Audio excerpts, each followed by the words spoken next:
Good evening, Malaysia. Let me start with news of the day.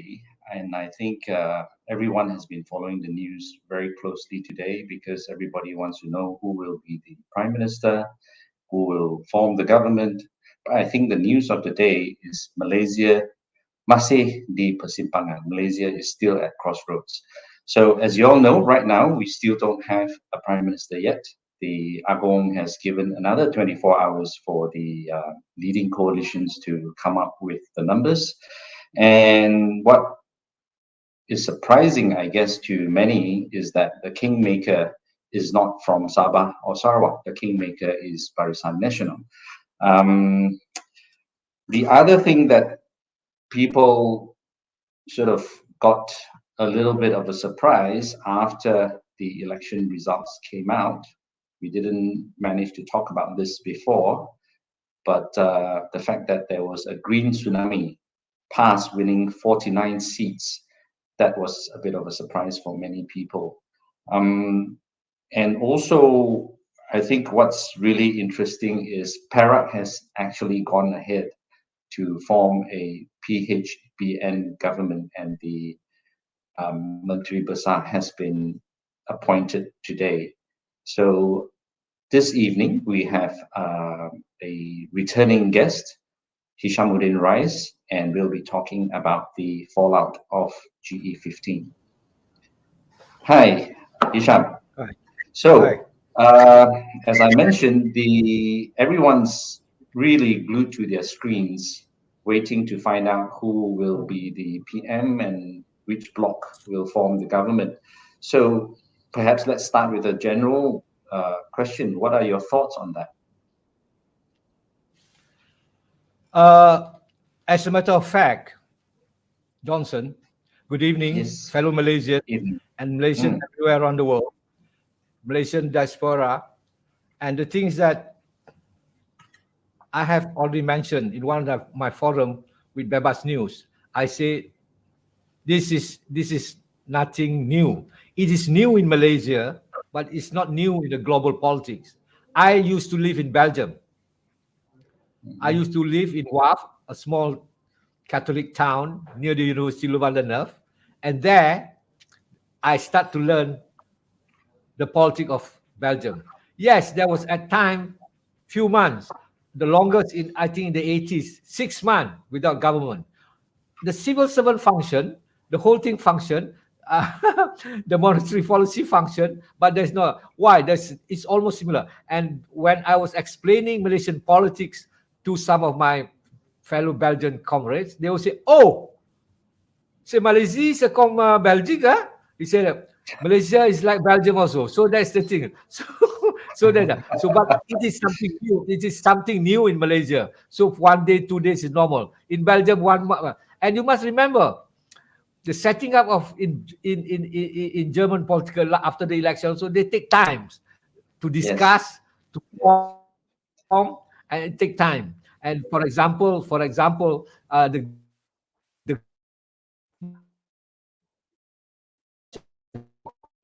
so you look. Hisham, your line you is. Look back at Italy. Go ahead. Okay, go ahead. Yeah, if you look back Italy, I mean Italy, the new government. I mean, surprising, the prime minister, first female prime minister, Giorgio Meloni. Well, she got only how many votes? How many percentage the voter? It's 25%, but she's leading the one. So this is the situation. So I'm not sure. So this is bukan satu yang baru di dalam politik dunia, tapi satu yang baru dalam politik Malaysia. Kerana selama 60 tahun ini, for the past 60 years plus, we have always have the hegemony of United Malay National Organization. Now the hegemon is gone. So this is the cap. So now we come to a new political scenario. The new normal now, we have to negotiate. We have to have coalition. And this is the thing. So I have always proposed Kemah Besar, the Big Ten. So you negotiate before general election. So you create an understanding, electoral pact or whatever, so that after voting, you can just plain sailing. So now we come to this situation, and I hope they will learn a lesson. It's a lesson learned, but if they not learn this lesson, I don't know. So pengalaman apa yang berlaku sekarang harus dijadikan cikgu, dijadikan pengajaran, jadikan ilmu pengetahuan. So that's it. So it will take time, but I'm sure by tomorrow. I mean, I received a comment from a friend of mine, quite hilarious. The Sultan of Malacca, those days, Sultan of Malacca, those days in 1400. Those days, 1500, okay. They have Hang Tuah, Hang Jebat, Hang Kasturi, Hang Lekyu. Now we have Hang Parlimen. We have Hang Parlimen. So that's the story. Okay, go ahead. Okay. So in a way, you are saying that Malaysian democracy is progressing because now we are like other advanced countries, right? But actually, the minority government is not new. In 2018, we had sort of the smallest party, putting forward the prime minister, although that was not the minority government because it was part of a big coalition. Anyway, I think what's really interesting is it's historical that the opposition, or PH, is now very likely going to work with PN, the previous hegemon, as you put it. But I think that, to me, is not the most interesting question. The more interesting question is, I think a lot of people want to see Anwar Ibrahim finally becoming prime minister. But do you think Muhyiddin will somehow find a way to pull that, from under his feet yet again?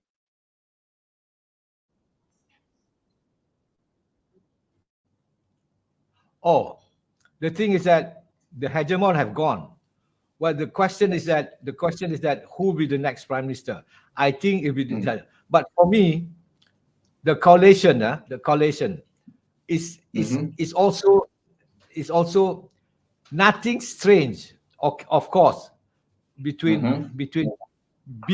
BN and Pakatan. Perak have already set up a state government, a coalition between PH and BN. And now I think the same thing is going to happen in Pahang. So this is a new phenomenon. This is the new normal, new politics. I mean, the negotiation is going on. What happened actually now? I think the hegemon, one big brother party, that one is okay. There is positiveness, there is negativeness. There is positiveness. Okay, they will say kestabilan. Well, you're obsessed with kestabilan. But the good thing about minority government, a weak government, when the state is weak, so the people are strong. So the last election, you can see one of the most fundamental changes that took place in the broad coalition between opposition and the government of the last government is that for the member of parliament, they all got budget for their constituency. Those days, it's only the ruling party will have the budget for the constituency. But then because the weak government, a national unity government, so they give everybody. So this is fair. So I supported. I'm not proposing we must have a weak government. Neither I'm proposing we must have a hegemon big government. No, but a danger about big government, big majority government, is that they will be authoritarian. You understand? They have no fear for anything. But if they are small and minority government, they will be thinking twice, 3 times, 4 times whether this policy is workable, whether acceptable. So this is good. So this is the new phenomena now. This is the global phenomena. You look like the last midterm election in America. I mean, Biden have to admit they have to work with the Republican. This is the situation. The same thing happened in Germany. The same happened in Italy. You observe this. So, and Malaysia, okay, you can say that we are moving toward a more mature democracy. Listen, Johnson, parliamentary democracy in the United Kingdom is how many? 700-800 years. We are just how many? Tak sampai 20 tahun. It's more than that. So we are new. Actually, you term in the human body is in a dog like we're still puppy, you know, we're still puppy. Yes, I mean, yes, if you take yes. a cat kitten, mata belum buka lagi, the eyes not yet open, you know. So this the situation. But we are there. We are on the right track. I think. Yes, yes, I agree with you. In fact, UK is a good sort of a good comparison. They have had hung parliament before, and they have the one party with the most seats actually was given the chance to form the government with in a coalition with a smaller party. Now that is, it seems, is exactly what happened in Perak. The Sultan of Perak actually gave PN the opportunity because they had the most seats, but then they couldn't come up with the numbers, and so BN and PH had the numbers together and they formed government.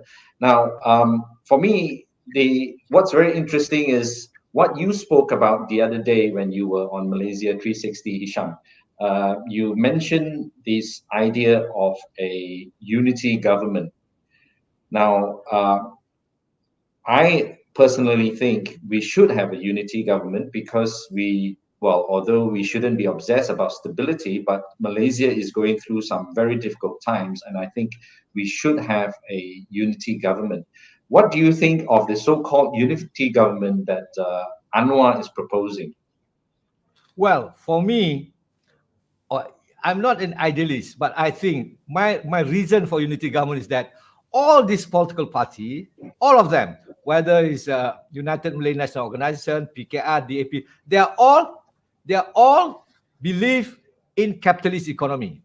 You know, so they all claim that they are the best in running capitalism. They can administer capitalism better. So in that case, we take the back. There's no ideological split. There's no ideological. It's not like your socialist government or a left-wing government or a liberal government. There's nothing. They're similar. I mean, what's the differences? Actually, they are bickering on and on and on. So that's why I think national unity government, where all of them, the best brain, I did mention the best brain should come out to run the. What's the problem? What's the problem? Whether it's come from PAS, whether it come from Amanah, whether it's come DAP, they are the best brain of our country. They should contribute for the development of this country. Well, it sounds that I'm very romantic. I don't understand politics. I do understand politics, but now we are facing with three major issues. Yep. Number one, we are now into post-COVID situation.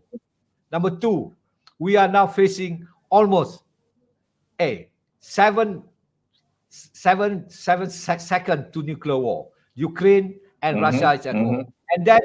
And then the global warming. Global warming by 2025.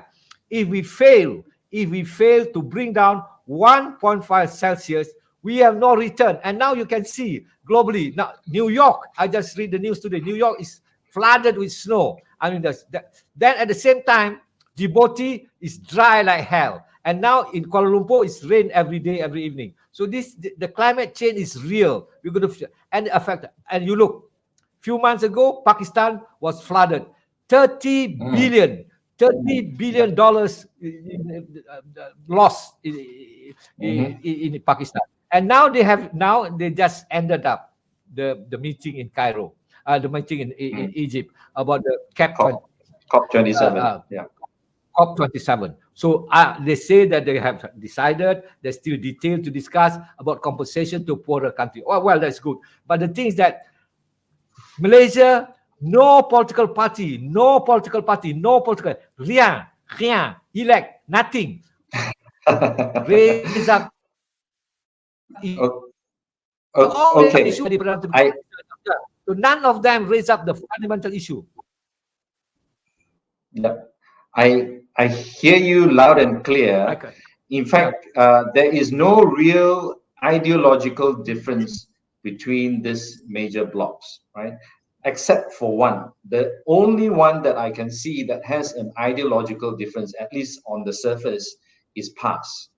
Do you think the spectre of PAS is growing in Malaysia, or that is just a temporary phenomenon because they, in protest of UMNO, in protest of Zahid, they have given their votes to Perikatan Nasional?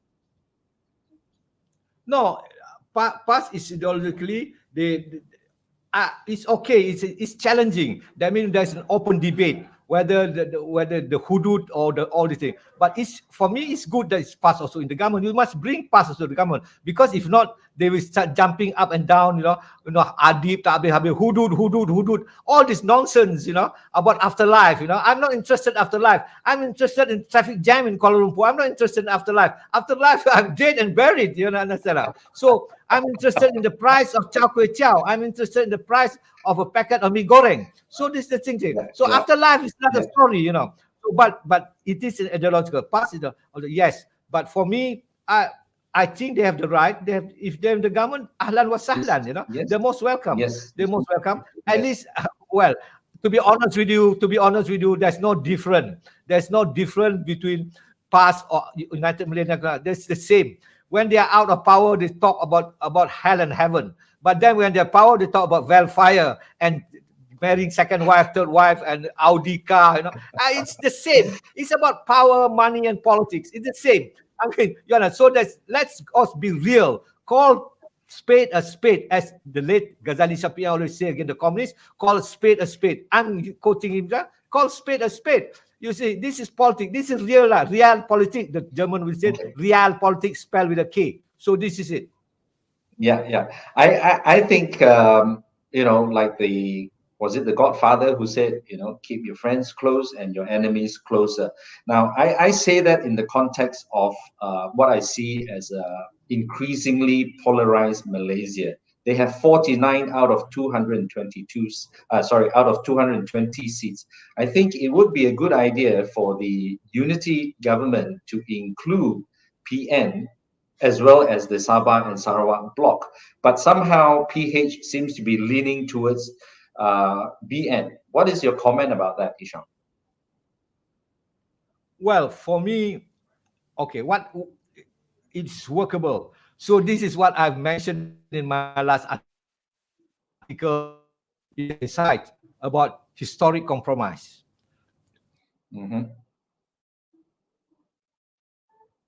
Technical. If you recall the history of Italy, there's a historic compromise between the Communist Party of Italy and the Christian democracy.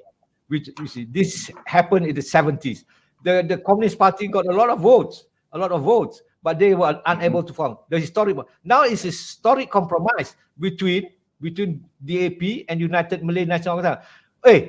Satu perkara baru, DAP boleh bekerja dengan UMNO. So this is new. So this is for me, this is very positive. That means they are thinking more about the country than their political party. I mean, this is better. So if the National Unity Government, I'm not sure what this brother Anwar, Saudara Anwar have in his mind, but besides he wanted to be the Prime Minister, I know that. But besides that, the National Unity Government should include everybody. PAS, PKR, DAP, Amanah, and all. So this all contribute together. Sabah, Sarawak contribute together for the betterment of society. After all, all of them are capitalist party anyway. All of them claim that I can administer capitalism better, or I can run the government better. I can run the civil servant better, or some of them, I can suck out money better. I can engage in corruption. can engage corrupt better with unseen hand, So I don't know. Yes. So this is but for me it's a positive. It's a new look at Netherlands. Netherlands have always been a coalition government. Small party, yes, they are there. Another place that is democracy is running well is in Israel. Within 4 years, 5 elections. And the small party represent now with the country internet of all things. Yeah. So there are a lot. There's so many WhatsApp group. There's so many. We are all pecah banyak kumpulan. There's so many grouping. So this represent the grouping. You have people like Siti Kasim, one genre. You have this one genre. So we have all this. So this is a new phenomenon. Technology will change the way we behave. Okay, I mean, there's no doubt. I agree with you that Malaysia is progressing in terms of its democracy is evolving in a right direction.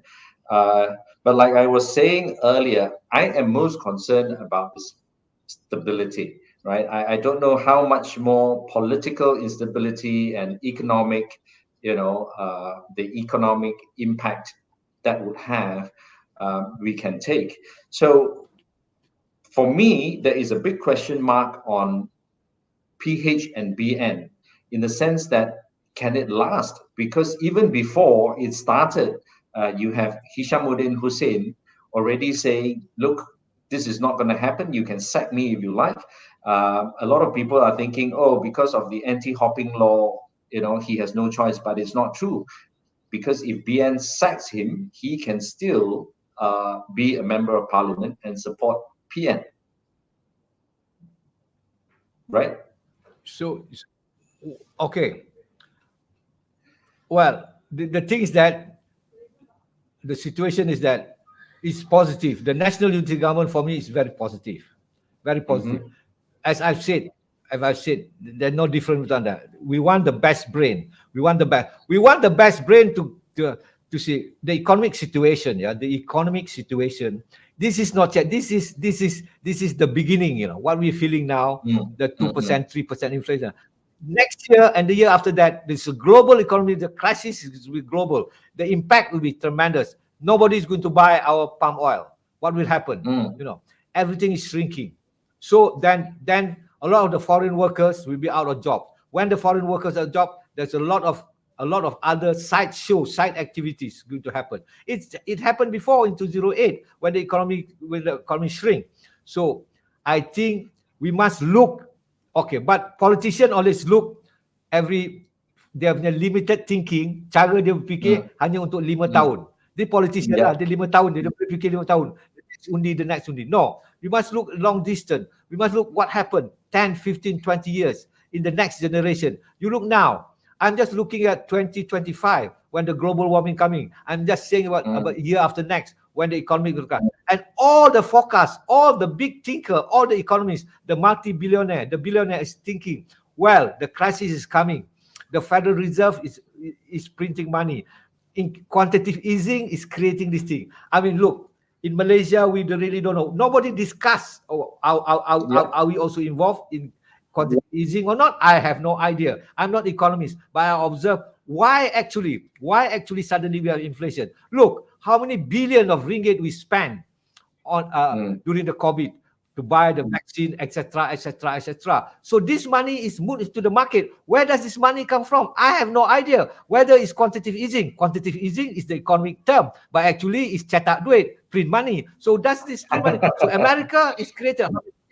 No, America admitted they give trillion. So the last government during Muhyiddin there was this bantuan lah, this aid lah, all that. So where does the money come from? So this is going to happen. So this need better mind, clever mind, thinking people.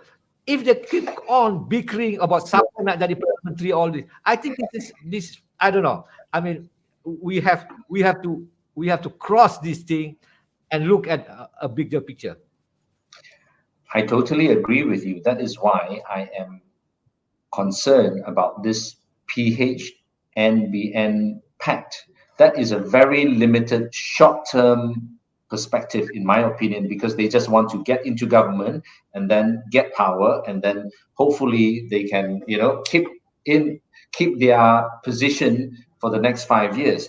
I mean, on the one hand, there is the issue of, some BN or maybe even some PH MPs sort of breaking out of the party line, and they might get sacked or whatever, or they still support this Muhyiddin to be prime minister. But that is, like you said, actually that is a small matter. The bigger concern is what kind of policies, what kind of measures will be put in place to make Malaysia ready for what's going to happen in the next 10 years. Or, I mean, if not the next 10 years, just look at the next couple of years. Economically, we are in dire straits. In 2 years' time, if we don't do something about the climate crisis, the whole world, not just Malaysia, will be in trouble. So when you say, so let's come back to that question. Do you think PH and BN is sufficient? Do they have enough brains to deal with the issues that you have talked about? For me, the national unity government should enlarge. You see, if BN and PH coming out, so PAS is outside, Bersatu is outside, they will start engaging like what happened in the 22 months, the first Pakatan government. What happened? Adib, Hudud. So bring them in. When they come in, when PAS come in, they see the reality. Politics spelled with a K. Real politics. They see it. They see how the structure of the state, how it works. So that's better. So we need the best brain. I'm sure in PAS also there's a good people, good-minded, well-educated people. There's also in Amanah, there's also in DAP, there's also in PKR, there's also in Sabah. So combine this brain. So the national unity government, because as it is, these people is getting organized. If you push us aside, so this we have to really thinking of, okay, you look like Bhutan. Instead of GDP, is GDP of happiness, you know. So they walk out of the whole thing. It's not about gross national happiness. So we have to think some gross national happiness. So there's so what is it? So I think for me it's also dangerous. Agak Kerajaan Pakatan Harapan dengan Barisan Menengah. So they should enlarge it. Bring people into confidence, you know. You see, and it's better because this is the trend now. Globally, this is the trend. People are. I mean, you look everywhere. If not, will be like in Israel. 4 years, 5 election. So I'm not saying that we should be there. That does not prove that we are democratic. What happened is that we're not so obsessed with stability. Yes, but at the same time, we must be real. We are facing these 3 major problems. I keep on insisting 3 major problems faced by not only Malaysia but faced globally, particularly the global warming, pemanasan dunia, malapetaka cuaca. I've seen mentioned, and this is the most major obstacle now. You see all these things, penambakan, all this, the land reclaiming land, the sea, these are real pure fucking nonsense. I'm sorry, I swear, but it's really pure fucking nonsense. Because why? It's really because the North Pole, the South Pole, they're melting, and by the time the thing started, Penang or the foreign cities start, they're all drowned. So why is the mind? The people they're not looking at 10, 15 years. Now look at some island in Fiji, they're all drowned. So these are the thing, you know. Yeah. Yes, Hisham. But the fact of the matter is, as you mentioned, the real politic is these people are just looking at 5 years. They're more concerned about preserving their position rather than the real issues out there. Now, we have some interesting comments from the audience, but before I go to that, I want to ask you this question. You mentioned best brains several times, and I want to relate that back to the loss of certain MPs. A lot of people are jumping up and down. Oh, we lost the Putri Reformasi Nurul Izzah. Okay, she might be one of the potential leaders that we should not have lost, so to speak. And there's also KJ. Why do you think these, these young, promising MPs lost? For KJ, it's quite obvious because he was sent into the lion's den.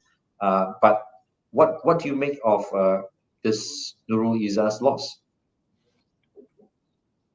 Okay, Nurul Izzah, KJ, but before I come to Nurul Izzah and KJ, we must think about Tian Chua, Maria Chin, Siva Rasa. A lot of people don't know who is Siva Rasa. Siva Rasa, he went to University Malaya. He doesn't go first year. He's straight away second year. He's super fresh. That means straight away second year. This because he's so brilliant. And then on top of that, on top of it. But Siva doesn't sell this thing. It's only Hishamuddin Rais talking about him because we used to live together in London. And he's a Rhodes I was Scholar. so surprised that he's a Rhodes Scholar. It's not Hishamuddin Rais is a Rhodes Scholar, ROAD, but Siva Rasa is RHODES, Rhodes Scholar. So there's two different things now, you know. So no, and then Anwar ditched him out, you know, for whatever reason now. So this is a loss to the country. He's a Rhodes Scholar. It's not Rhodes Scholar Hishamuddin Rais. You can kick Hishamuddin Rais out because he's a Rhodes Scholar. But Siva Rasa and Mariachi, these are, and Tian Chua. So these are. Okay, now come back to KJ. I think KJ, these are the younger generation. It's unfortunate that he's been voted out. So is Nurul Izzah. And I used to write Nurul Izzah. I black and white. I think in years future, when I'm dead and buried, Nurul Izzah will be the first female prime minister of Malaysia. I'm not. This is what I've wrote in off the ages ago. You know. So this when I was campaigning for her. For the first time, PRU12 in Lebah Pantai, and you also there also campaign. We campaigned hard for her, but then she lost her. So I mean, the younger generation, we must develop younger generation. What happened is that these are the brain. Okay, KJ, whatever is also well educated, and then come back. KJ also speak English well. Like unlike some of the ministers or some of the future ministers who can't even spell the. That's the worst. Can't even spell the, you know. How can they become prime minister? How can they become minister? Can't even spell the, you know. Okay. All right. So just now we were talking about the, Malaysia being on the road to political maturity. Now we have this question from Felix. He says, we cannot regard Malaysian politics to be mature when there is racial and religious polarization. Can we? What do you say to that? Okay. Felix, he asked the question. You must go and buy my book, The National Question, Persoalan Nasional. This is the most fundamental thing now. People ask me why it's happened like this. Because the fundamental question, Felix, you go and buy my book. I know the first print is sold out. You can always find out in some bookshop. So it's about the national. The national question is that it's not been resolved. We have not. The Malays is looking suspiciously on the Chinese. They think the Chinese. It's quite true. The Chinese also is not. So the national. So the racial question, prasangka, racial question is not come one side. It's both sides. All player. We don't know each other. And plus now, what is worse with the religion coming in? You know, recently. For the last few years, you know, a decade or so, we have this imam, these religious people. Oh, tak boleh cakap ucapan selamat hari raya Christmas. You cannot utter the word Merry Christmas to the Christian. You might be following Christianity. Okay, you cannot say Happy Diwali or Kong Hee Fat Chai. Well, this is the new phenomenon. This is the new normal in Malaysia. So we have to challenge this. So the national question now. Instead of positiveness of religion, it become a divisive. It become an element to divide people. So this is why politician instead of thinking 5 years, they should be thinking about this. How they look at this thing. How they look at the future. Because as it happened now globally, the question of national identity is merging also with the new technology. People are also ganging up together. New technology, they're ganging up together. The kesedaran nasional, the kesedaran. So the Melayu sedar dia Melayu, Cina sedar dia Cina, India sedar dia. The Chinese suddenly realize, hey, I'm Chinese. The Malay suddenly, hey, I'm Malay. So how to come to the national question? So this is a big question. This is a big question. Before 1969, there's only one remedy. Oh, if the Malay have 30% of the economy, they are okay with the Chinese. They share the cake. Before they don't. Well, that is simplified version. They are more than that. Human being more than that. They are more than economic animal. They are about identity, about sexuality, about provinciality, about their meaningless. So this have to come to be. So politician not only thinking of undilah saya. They should be thinking high. They should be thinking how this country. So for them, I will suggest all the politicians, 222 of them, read buku Hishamuddin Rais, The National Question, Persoalan Nasional Unresolved, Surah Terlarang. Okay, I'm selling myself now, but I think it's fundamental. No, for me, for me is a seminal view. Is my magnum opus about the national question. Okay, I have no argument with Malaysians reading more. In fact, your sentiments, I don't know. I haven't read it, but it might be. It reminds me of what our mutual friend, our late mutual friend Rustam Sani wrote about. He wrote about Malaysian nationalism, right? And I think that is the direction Malaysia should head towards. But if if if we could relate it back to the outcome of GE15, we have what we have today, the politicians that we have elected to become members of parliament. Do you think we will move in that direction in the next 5 years and see a better outcome in GE16, Hisham? Well, it has to have very sensible leadership. I'm not sure whether it's Mohideen or Anwar or Tomat or whoever running the country. It doesn't really matter. I doesn't really matter. It's Anwar Ibrahim or Mohideen, but they must be thinking people. Okay, if they have no time to read, they should have circles of people who give them good advice, because they should be reading economic brief. Well, let me tell you the story. Our friend George Bush, he of course is from Yale, but it's just a good family name. I'm not sure he graduated from Yale or not. But around him, there's Paul Wolfowitz, all this big brain. So they, of course, they're doing bad things. They're going to bomb Iraq. They created war. But what I'm trying to say is that, so if Mohideen or Anwar, you circle yourself with thinking people. You're thinking, because as a politician, you have no time. Particularly Malaysian politik, nak pergi kenui kahwin lah, ada parti ni lah, ada pembukaan. I don't know why they like to rush me to officiating all this nonsense. You know, by right they should be reading. By right they should be in parliament because they are lawmakers. By right they should be. But no, they have to go this legang perut lah. They have wasted their time. Chinese New Year party lah. I mean, yes, it's quite true. So they don't. So if you do not have the time, engage people. Give you economic brief. Now, listen, the most major thing now, besides global warming, is geopolitics. I haven't seen any of the politicians, any of the party talking about geopolitics. The Sunda Sea, South China Sea, with the rise of China, Xi Jinping in power, the Taiwan Strait, the Taiwan issue, Nancy Pelosi visiting Taiwan. So these are the global issue. It affected us. The interest China is interested in having a base somewhere in South China Sea, and also interested in Palawan, which is also inside Natuna Island, and Sabah. So these are the things that when we start talking about, Pulau Putih apa tu, the island.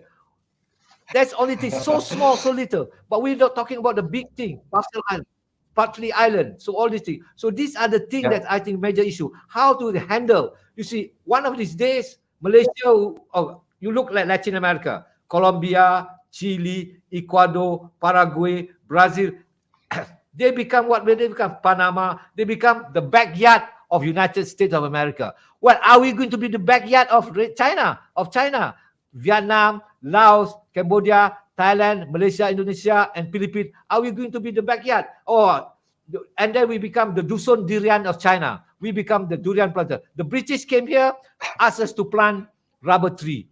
Then we plant palm oil. China come here, they want durian king. So we become Dusun Durian. We become province of China. So these are all has to be discussed. This need brain, this need people, this need theoretical understanding of geopolitics. I haven't seen this in the mind of any of the politicians, neither during the process of campaigning. I totally agree. Geopolitics, the Red Dynasty is coming up, and we seem to be ignoring this. And of course, the slew of issues that you mentioned. Let me ask you a very personal question, Hisham. If whichever government is formed and the Prime Minister calls up and one day says, Hisham Rais, I want to appoint you as my advisor, would you take up the offer? Well, I don't go for 9 to 5. I will tell him I don't go 9 to 5 because I have 2 dogs. I have to take care of my dogs. So if you take into account my dogs, if you take account my lifestyle, the way of life, that's okay. But I write what I've said to you tonight. Actually, it's my writing. I've been saying this openly. I'm saying this in my blog. I don't have to be officially advising anybody. It's just I will tell them this is the best thing. But I mean, for politicians, they have no time. I know they have no time. So the best thing for them is to get people. It's not to get me. I'm not interested. To be honest, Johnson, I'm not to get me, but to get set of people who are from the university professor or whatever. Instead of 70 professor signing, saya sokong Anwar Ibrahim jadi Perdana Menteri. These 70 professor, they should write papers. They should propose. That should be the one. They should talk about geopolitics instead. Saya sokong. We supported Anwar Ibrahim to be the Prime Minister of Malaysia. What? This is nonsense. This is kangkung. They are insulted the university by them doing that. So by right, they should be promoting something else. This is my idea. So ideas is not. I do not monopolize ideas. Ideas is not be. There's no such thing as you monopoly idea. Ideas everywhere. It's that whether the politicians are willing to pick it up from anybody. Yes. Well, I lost you there for a while, or you guys lost me. But so I didn't catch what you said. So you can tell me that over teh tarik later. Okay. So back to GE15, the outcome. We are looking forward to some kind of government tomorrow. Do you think that whoever comes into government, right, if we have a unity government like you said and all that, do you think somebody should invite KJ and the likes of Siva Rasa and all that and appoint them as senators and put them into the cabinet? Well, why not? Why not? I mean, this is the younger generation. KJ is younger, is young.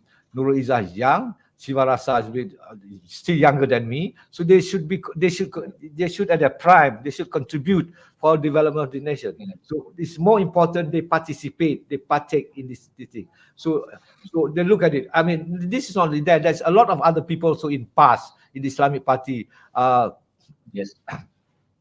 For example, so they can contribute, their ideas can contribute. There's a lot of well-educated people in PAS, well-educated people in Amanah, well-educated people in PKR, in DAP. I mean, these are all the best brain. We need the best. Okay, it's running a country, I think running a country is like running a company.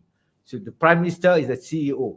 You should get the best brain to run the company. Malaysia Incorporated, you have the best brain. So then, instead of bickering every day, you're bickering when this guy say A, this guy say B. Because this B, this guy say C. So there's never ending. So this never ending. Well, I sound like a very romantic about not knowing politics, but I say this is a new phenomenon now. The new normal is that people are uniting together. This is the situation. Yeah. Okay. So let me ask you one final for your final comment. How do you see things panning out tomorrow? I know anything could happen, but from your observations, how do you see things panning out tomorrow? I think from what I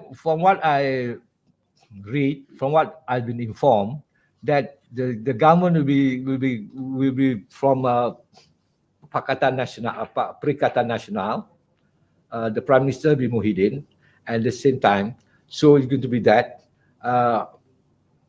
But then at the same time, with Sabah and Sarawak in the force, but I'm not sure whether it's enough numbers or not. But they say that some from UMNO, some from Barisan Nasional also is moving in. So this is new. So there'll be challenge and counter challenge. So there'll be a challenge and counter challenge. So then, or if it's not resolved. So for me, whether it's resolved or not resolved, I think we are undergoing a process, you know, like a mother giving birth, a birth of a new baby. So it is the labor is painful, but it's be there. But let's have a baby that's not deformed, which is not deformed. Okay. Okay, I thought I'll let you go, but this is a very interesting comment. Can you see it on your screen? From Bad Roll Bad. Bagi meredakan keadaan. Okay. I think that's just a comment. I don't know. You see. Okay, he's a duta. This thing started. This thing started by Dollah Badawi, I think, giving duta to Sami Value for subcontinent, you know, and then is so these are actually this is nonsense. This is buying loyalty, you know. And I said hope the other day.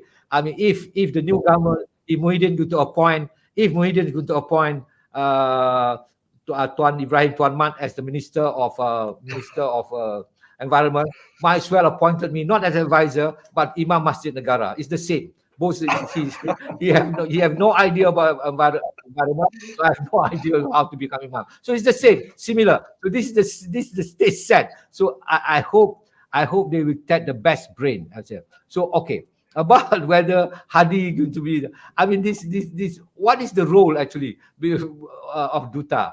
Well, it's to pacify. I think it's actually, if you look at it one way or another, honestly, in all honesty, it's corruption. You corrupt the guy, you buy the guy loyalty by giving him posts. This is corruption. This is corruption. You look at it now. You see in a corrupt way. But c'est la vie, the French say, c'est la vie. You know, this is politics. This is Malaysian politics. After the they created. Dollah Badawi created so many. So beside ambassadorship, it's also created a lot of cabinet minister, deputy minister. This is to buy loyalty. This actually is not good. I mean, I'm not saying that small or large cabinet matter, but it's the best brain. Remember, the best brain.